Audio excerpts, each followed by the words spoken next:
Gunna stág a chóirde is níos ón P ó Murchu agus siúd leabhar-mheas sra in léir-mheasanna leabhar atá léitecum. Agus an leabhar bheith go mheas a going inniu ná an ceann ortha seo Diarmuid agus an Óga Draíochta san Astráil.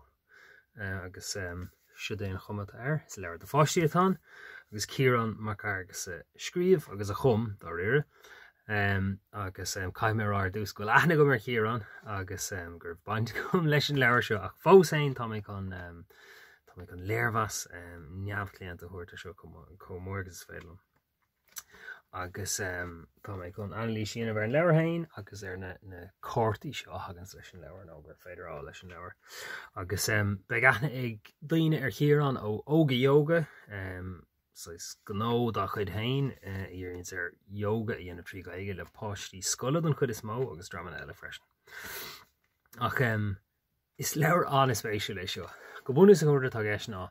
tá an charachtar seo Diarmuid an agus tá Mac ag Ciarán dar bhim Diarmuid, is go man charachtar céanna é. Ach tá an Mac Óga Draíochta seo an agus nuair dhéanann tú na deasathe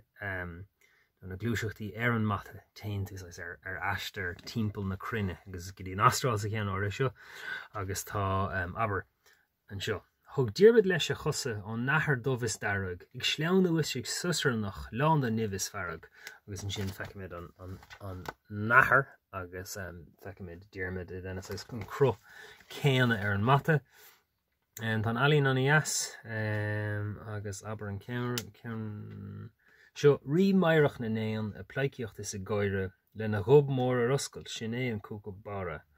agus tá an glúiseacht yoga agus tá na hain an agus chuir daoine ólas ar na hain. Ar deoireacht san ásach bhí chulas buoine gréine sin an deabhail deileagnach sa tóir ar a bhéile agus feicimid an sin an deabhail agus tá scata rudí éagsúla a tharlíonn do Diarmuid agus scata anmheithe éagsúla a eicinn sé agus tá sé cur láthair bhealach san as agus an sin tá na córtaí seo leis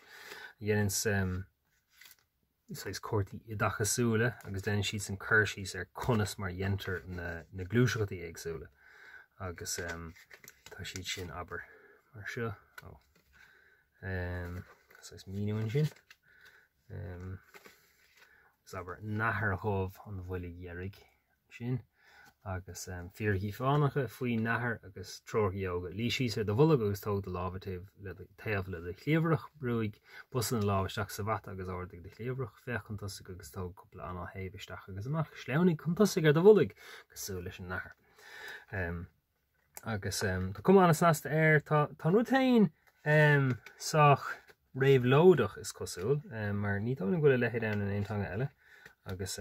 der Ciarán gnána sé taide agus ná ag leis teachtar aonrad a bhí cosú leis in aontanga eile mar sin tá sin anspéisiúil ar fad ní eistúcháin é is rud uair nua atá is alíonn uair nua atá tá rud ar fad tagtha as saolaíocht an úidir agus an churchuige agus siú an conceap. So tá sin ionintach agus is ionintach rudí mar sin eiscinn sa gaige. So sin ar fad go maith ach an rud ionintach faoin leabhar ná nuair eicinn tú páistí an dhéanamh bhíos ag an seo leabhar agus bhí páistí